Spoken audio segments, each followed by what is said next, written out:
Chris here, and welcome to my channel, and welcome to this week's reading vlog. So it is December 10th, which means it's time to kick off a new reading vlog. I just got done reading my Queer Lit Readathon TBR and had a very interesting and eclectic week. If you want to know how that week went down, you should check out my vlog. I'll link it in the cards on whichever side it is, because I'm never going to remember. As, like I said, it was interesting. There were some very eclectic books in there. For this week, my plan is to read Iris Kelly Doesn't Date, because this is the third book in the Bright Falls series, and I read book 2 last week, and now I want to read book 3, as I loved both book 1 and book 2, so I'd really like to read the third one. I need to get to the Sisters of Auschwitz because it is overdue from the library. It was due like the 27th of November or some silly thing like that, and I have no more renewals, so it's become a priority read. I have out from the library via the Libby app the audiobooks for Murder in Maman, Until the End, and The Last Year of the War. So these are definitely another priority because I kind of want to get to them while I have access to the audiobooks. And then I want to go back to Redemptor, which I was reading before the Queer Lit Readathon and did not get very far. I think I'm only one chapter in. And I have the audiobook out using the Hoopla app, so I would like to listen to that before I have to turn that back. The only other thing I have to mention is that I've officially DNF'd the Lighthouse Between the Worlds. If you watched my vlog before the Queer Lit Readathon, I mentioned that I got to page 124, and I just was not feeling it. It wasn't bad, per se, but I knew it wasn't going to get more than 3 stars unless something massively spectacular happened. And I said I was going to see how I felt at the end of the week. And see if I missed it, if I wanted to pick it up, if I thought about it at all. And let me tell you, I did think about it, but every time I thought about it was with this sense of dread of, I don't want to pick that back up, it's going to make me slumpy. So, I have decided that I'm going to officially DNF this and just say it is not a book that is working for me and move on to other books that I'm really enjoying. Or will hopefully really enjoy because, well, I don't know if I'm going to enjoy them, that's the hope. But I think that, let's see if I can get these in some sort of organized stack where the spines are all facing the same direction. I think this is my main goal for this week. I don't know what else I'll read. I'm sure I'll read more than that because a lot of these aren't going to take me a long time. So I can't imagine that that'll be all I read this week. I mean, it's 1, 2, 3, 4, 5, 6 books. And now granted, I know this one's a chunker, but, like, I'll be working on that probably into next week. Well, if I have the audiobook. If not, then I will make it a more of a priority. But I'll probably listen to that one in dribs and drabs. But I think that's going to be my goal. And then it's not like I don't have other books. I have books all over my room. Like, all over my room. Like, let me see. I can see 1, 2, 3, 4, 5, 6, 7, 8, 9, 10, 11, 12, 13, 14, 15, 16, 17, 18, 19, 20, 21, 22, 23, 24, 25, 26, 27, 28, 29, 30, 31, 32. At least 32 other books besides that stack that I would like to get to. And I have 2 ebooks I want to get to. At least 3 ebooks I want to get to. So I have like at least 35 books that I would like to get to this month, on top of the ones I had already picked out. So, well, not necessarily want to get to, but could get to is probably a better way to put it. Because 2 of those are books like 5 and 6 in the Wheel of Time series, and I'm waiting on the audiobooks, and I don't think I'm going to get them this month, so they're not as high a priority. Though, if I got the audiobook, I would then have to listen to it. So I don't know whether they're going to be a priority yet. So yeah, I've got lots of opportunities to read, and the books are very eclectic. So we'll see how I can do this week. And yeah, I know that several of these audiobooks are going back soon, so I think I'm going to go read and try to get through some of them before I have to return them. And I will check back in with you in a few days and let you know how I'm doing.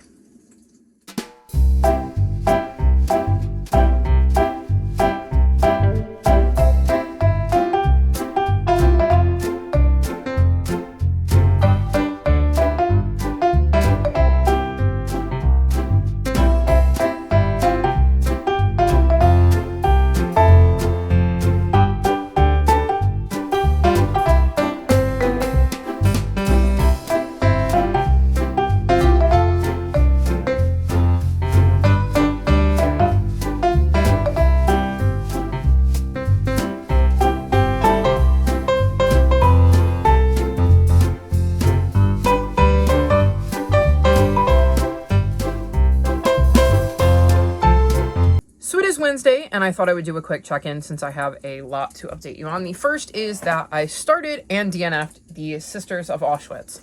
I got to page 54 and I was bored out of my mind. This was just not doing it for me.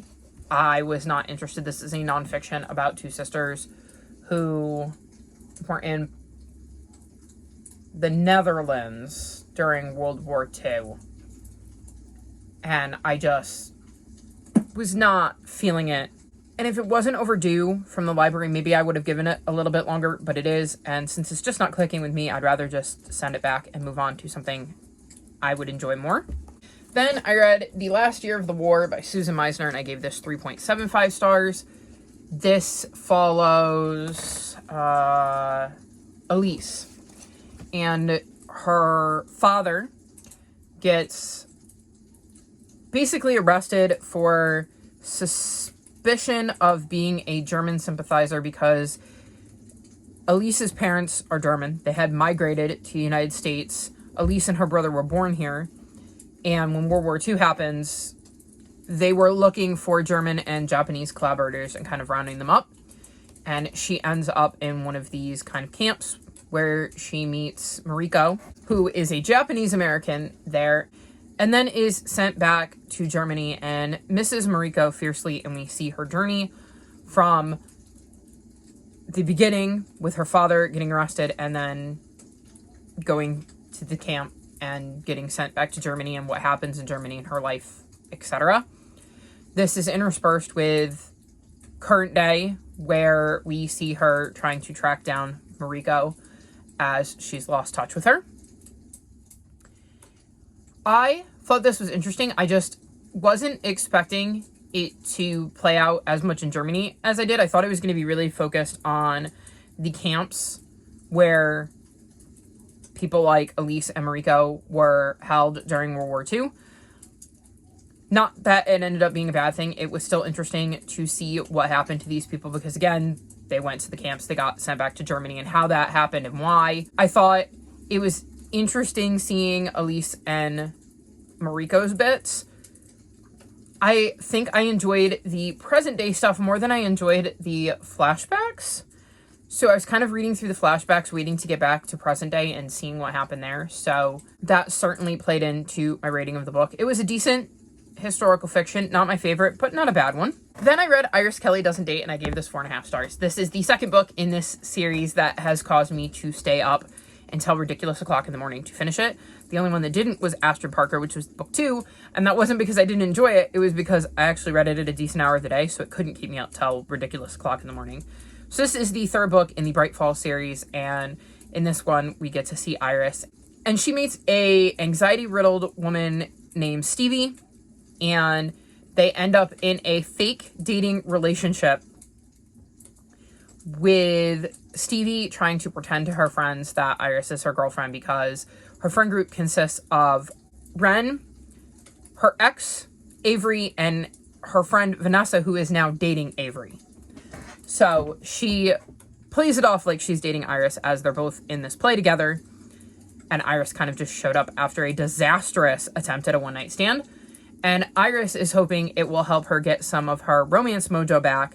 Not that she's looking for romance and has no desire to date, but is hoping that by fake dating and doing some fake romantic things, it'll help her come up with ideas for her romance novel. So I really enjoyed this. There were times when Stevie was speaking about her anxiety, and I just felt so incredibly seen because, hi, hello, that was me.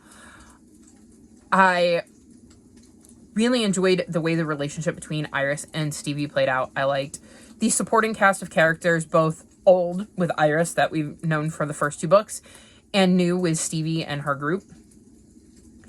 I just devoured this. I'm not sure whether I liked this or Delilah and her book more, but they're very neck and neck. 4.5 stars. Again, I could have done without the spicy scenes, but 4.5 stars for me is a very high rating on a romance book, especially if said romance book has spicy scenes. So this is definitely a new favorite series of mine. I absolutely adore it, and I want to read more from Ashley Herring Blake like yesterday because I just love the way she writes stories. The last book I finished is Friends, Lovers, and the Big Terrible Thing by Matthew Perry, and I'm giving this 4.5 stars. Wow. I had no idea just how much Matthew Perry had struggled with addiction in his life. Like, I was aware of some of the stuff. Like, I knew he had issues with it, obviously, and I knew that those issues had happened while he was filming Friends, but I didn't realize, like, what a lifelong issue it was and how badly it affected him. And I thought that he was really raw and open and vulnerable in this, and really laid out how addiction completely destroyed his life and just made him be a person that he wished he didn't have to be. It is heartbreaking given the timing, because obviously Matthew Perry is no longer with us, and the question looms as to what exactly he died from. And I want to speculate that he relapsed or anything, but given his past history of addiction, it makes me wonder if that played a part in things because of the toll addiction takes on your body. And that is just a heartbreaking thought, because at the end of this book, he sounded like he was in a really, really good place. So it kind of sucks that he didn't get to realize a maybe happier future than he had seen at times in his life. It was also really, really trippy because the start of the book says, "Hi, my name is Matthew, although you may know me by another name. My friends call me Maddie. And I should be dead. If you like, you can consider what you're about to read to be a message from the beyond. My beyond." And that is trippy given, again, the circumstances. I listened to the audiobook of this and he reads it himself, and I think that definitely added to the story because you get to hear it in Matthew's voice. And if you know Matthew, you know he has a very specific way of speaking and cadence, and that really made you feel like you were holding his hand as he told you his life story. My heart breaks for him, and I'm really glad I decided to pick it up, even though it was a heartbreaking read. And yeah, it really, really sucks, and I feel bad for his loved ones. So while that may be all of the books I finished, I'm in the midst of a few others. I have started Until the End, which is the last Skullduggery Pleasant book, although there might be a new one. Maybe. I'm not sure. This was, when I started this year, the last one. I'm just barely into it, so we're going to see how this goes. I didn't enjoy the last 3 books in this series anywhere near as much as I had enjoyed the previous books, so it is one I've been putting off and kind of dreading because I'm not expecting it to get more than like 3.5 stars, so like, it's going to be a fine book, but like, I also don't necessarily want to be reading it right now, but at the same time, I've had it out from the library, and it was a series I wanted to complete this year, so I'm reading it. We'll see how it goes. I've started Murder in Mammon, and I'm on page 46, so a little bit of progress here. This is the 4th book in the Tita Rosie's Kitchen Mystery series, and it is a cozy mystery, though it is a bit more hard-hitting than other cozy mysteries I read, and comes with a content warning at the very beginning, which I love, so you kind of know what you're getting into and know if you're going to be experiencing any triggers, so I'm enjoying the start to this one. I've started The Unfortunate Side Effects of Heartbreak and Magic. I'm only a few chapters into this one as well, so I'm just starting to get a feel for this one. And then I've read a good chunk of A Flicker of Doubt. I'm on page 140.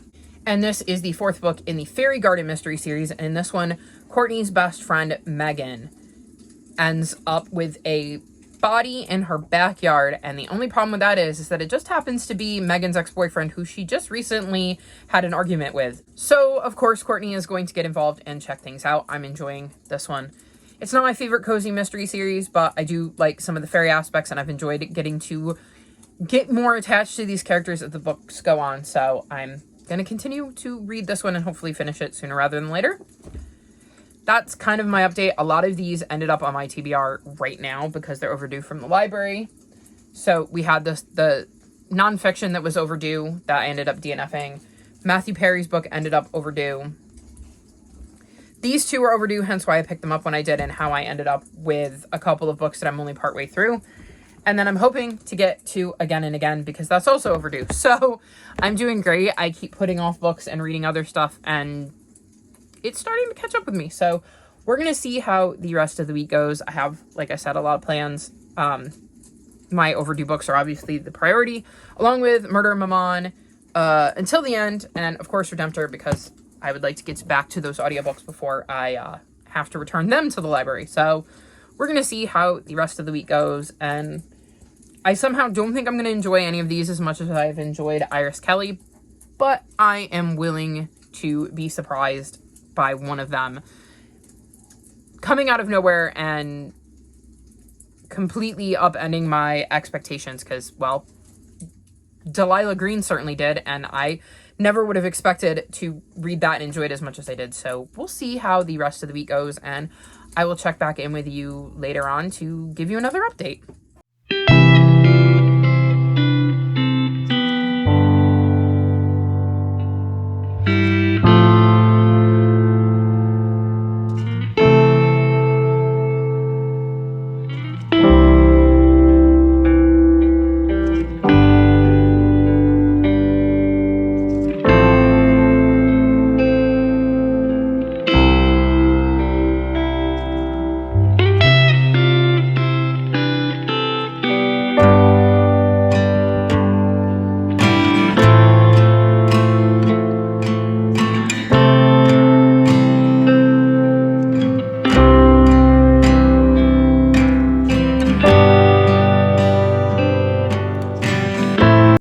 It is officially the 17th, which means it's time to wrap this vlog up. I have felt slumpy. That's not to say I haven't finished anything, but I have not finished anywhere near what I expected to finish, and I have definitely had some book avoidance. I didn't really want to read, and I do think that part of it is because I had another DNF. So this is the unfortunate side effects of heartbreak and magic, and we're following Sadie, whose magic comes with a condition. She must face 4 heartbreaks. She lives with her Graham. She's never known her parents. Her twin brother Seth had left town, and that did not sit well with her. And a guy who broke her heart in the past, Jake, comes back to town after a decade absence, and then she finds out that her Graham has cancer and is got only weeks to live. So she's really, really struggling. And I got to page, 114. And I just did not find Sadie to be a very likable character. I did not understand the relationship between Sadie and Jake. I didn't like that Sadie was upset that her brother left town to figure things out, because, like, he wasn't abandoning her, which is how she felt. He was doing something for himself, so I didn't really enjoy that. There were some things that were dropped in the chapter I read before I decided to DNF that kind of came out of nowhere and were very much like, WTF, excuse me? And I didn't like them, and they did not add to the story for me in any way, shape, or form. They just made me even more certain that this was not a book that was going to be for me. And like I said, I'm starting to feel slumpy. This is the 3rd book I think I've DNF'd in the past week.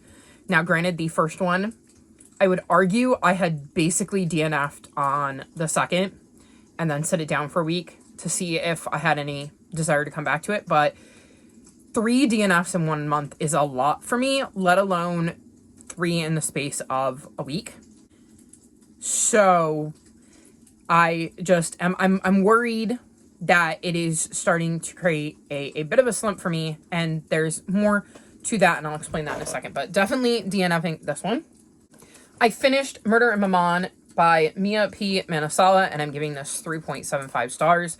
This is the 4th book in the Tita Rosie's Kitchen Mystery series. And in this series, our main character, Leela, has these godmothers, and they're known as the Calendar Crew because their names are April, May, and June.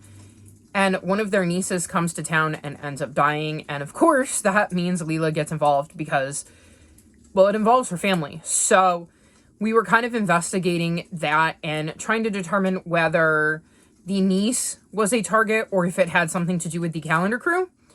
And it was not my favorite in the series. I enjoyed it. I still like the way the series plays out and the family dynamics. But I don't know, there's just some about this one that didn't click as well as some of the others. So while I enjoyed it, it wasn't my favorite in the series, and I really need books right now as I'm starting to feel slumpy that I love. So I was a little bit disappointed that it didn't help with the slump breaker. In the same vein, I read A Flicker of a Doubt, and this is the 4th book in the Fairy Garden mystery, and this is another one I gave 3.75 stars. I was partway through this one the last time I checked in with you, so it shouldn't come as a surprise that I finished it. This was another one where, like, I wanted more out of it, and I didn't get it, though there was a bit at the end that was interesting. It makes me curious to see what happens in book 5. The mystery was not my favorite. It was one I didn't necessarily get super invested in, and that made it harder. And I don't, again, feel like it's helping that I'm in a bit of a slump, so my reading is a bit of a struggle because I have to force myself to pick up books, and it's definitely creating a bit of an issue. So we're going to see how things go, but this wasn't my favorite, but it's not my favorite series to begin with, so I'm not really surprised that it got 3.75 stars. Also contributing to my slumpy feeling until the end, I'm on page 405, and this is the 15th book in the Skullduggery Pleasant series, and I don't see this getting any higher than a 3. It is not what I want to be reading right now, but it is on my Reindeer Readathon TBR, so I kind of want to see it through. It's the 15th book in a series that, when I originally started this with the series to continue, was a 15-book series. So, to me, there should be some sort of satisfying conclusion at the end of this, and see, it's on that. So I have like all these reasons I really just want to get through it, and the audiobook is almost due. I kind of have all of these reasons I really need to finish it, and it's